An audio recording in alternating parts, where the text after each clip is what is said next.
ধনী লোকটির গর্ব আছে। The rich man has pride. আমাদের একটা গাড়ি আছে। We have a car. তো দেখো, আমাদের এই 32 পাতা লাস্ট পড়া ছিল 16 থেকে। তো আমি একটা একটা করে করে বোঝাচ্ছি তোমাদেরকে। যারা করেছো তারা মিলিয়ে নাও, আর যারা করনি তারা আমার ভিডিওটা দেখার পর বুঝে অবশ্যই আবার করবে।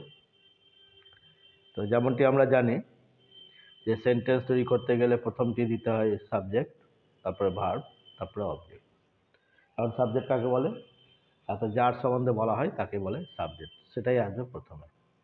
আর এই চ্যাপ্টারটা আছে হ্যাভ বা হ্যাজটা হচ্ছে ভার্ব, সেই জন্য এখানে যেখানে হ্যাভ বসবে সেখানে হ্যাভ দিতে হবে ভার্ব, আর যেখানে হ্যাজ বসবে সেখানে হ্যাজ দিতে হবে। থার্ড পারসন সিঙ্গুলার নাম্বার হলে হ্যাজ, আর বাদ বাকি সব হ্যাভ। তারপরে কি হবে? ভার্বের পর অবজেক্ট। অবজেক্ট কাকে বলে? ভার্ব যে ওয়ার্ডকে উদ্দেশ্য করে বলে তাকে বলে অবজেক্ট।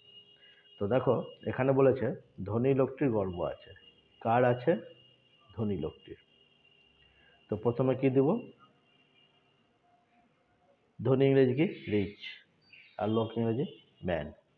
আর টি বলেছে, নির্দিষ্ট করে একজন বুঝেছে, ভুলে হয়েছে টি। দি রিচ ম্যান। দিটা হলো আর্টিকেল, রিচটা অ্যাডজেক্টিভ, ম্যানটা নাউন। আর্টিকেল 3 প্রকার: এ, অ্যান আর দি। একটি বোঝালে এ, যদি বলতো একটি ধনী লোক তাহলে এ রিচ ম্যান হতো।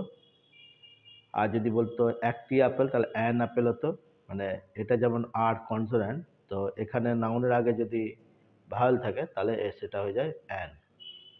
আর নির্দিষ্ট করে কাউকে বোঝালে তখন হবে দি। তাহলে দি রিচ ম্যান হলো, এটা হলো সাবজেক্ট। এরপর কি দেবো? ভার্ব।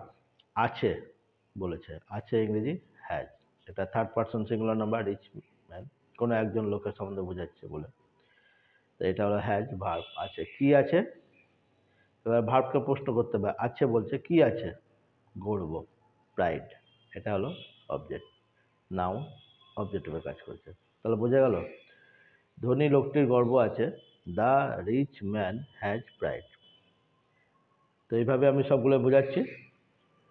তো তার আগে আমি সকলকে আমার রণধীরাম youtube.com-এ স্বাগত জানাই। তো আমি পড়াচ্ছি rough and writer Bengali to English translation, আর তোমরা দেখছো ইংলিশ লার্নিং ক্লাস। নেক্সট, এখানে বলছে আমাদের একটা গাড়ি আছে। তো কাদের আছে? আমাদের আছে। উই, আমাদের ইংরেজি উই। তারপরে কি দেবো? হ্যাভ। উই থাকলে হ্যাভ দিতে হয়। উই হ্যাভ আছে। কি আছে? একটি গাড়ি, এ কার। যেমনটি এখানে বললাম যে দি হয়েছে কেন, নির্দিষ্ট করে বলেছে, এখানে একটি বলেছে, তাহলে এ কার, এটা কনসোনেন্ট, সেজন্য এ হয়েছে। যদি বলতো একটি অ্যাপেল তাহলে অ্যান অ্যাপেল হয়ে যেত। তাহলে আর্টিকেলটা বোঝা যাচ্ছে a an the. We have a car. ওইটা সাবজেক্ট, হ্যাভটা ভার্ব, এ কারটা অবজেক্ট। তারপর দেখো বলছে আমার একটা পোষা কুকুর আছে। কার আছে এখানে? আমার আছে। আমার আছে ইংরেজি আই হ্যাভ। বুঝতে না পারলে এই ধরনের ট্রান্সলেশন যখন আগে করা আছে তা দেখে নেবে। যখন এখানে দেখো বলা ছিল আমার একটা ঘোড়া আছে, আই হ্যাভ, তো তেমনি যদি বুঝতে না পারো তো আগের গুলো দেখে নেবে।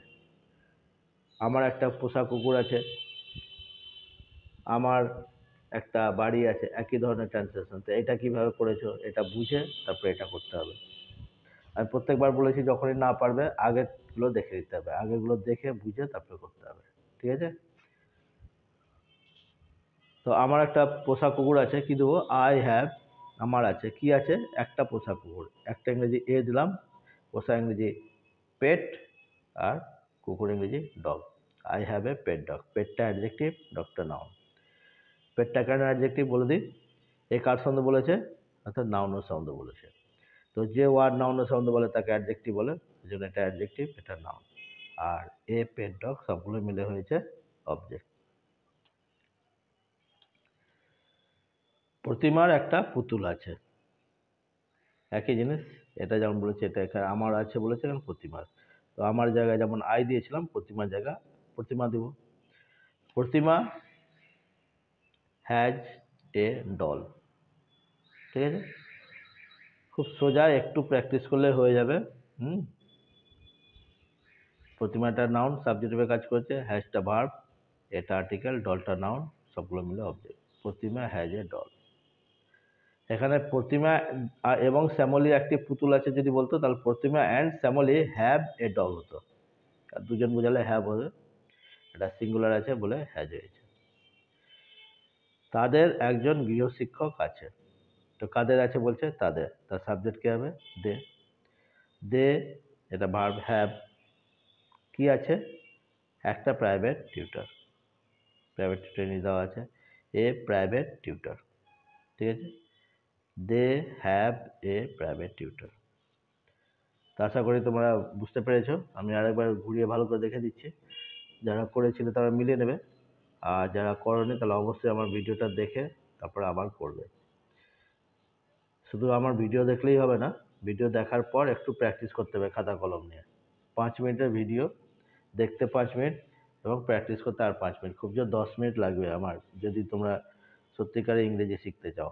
ডেলি 10 মিনিট সময় ব্যয় করবে। হ্যাঁ, one day will come when you can write and speak easily English।